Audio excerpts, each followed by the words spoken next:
Hello everyone and welcome back to our YouTube channel. In this video, I'm going to show you how to fix Quizlet Flashcards app not working.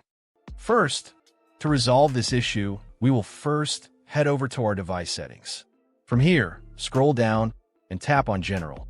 Once you're in the General Settings tab, look for iPhone Storage option and tap on it.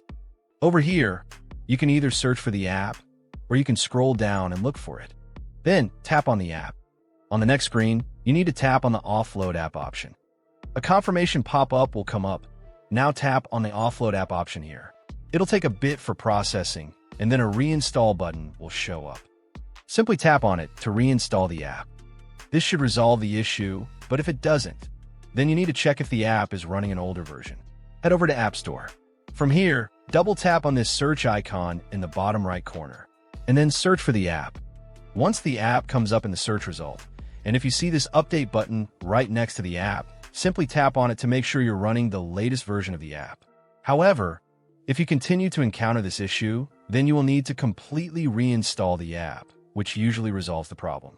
Head over to this screen the way we did before, and over here, tap on the Delete App option here to uninstall the app from your device.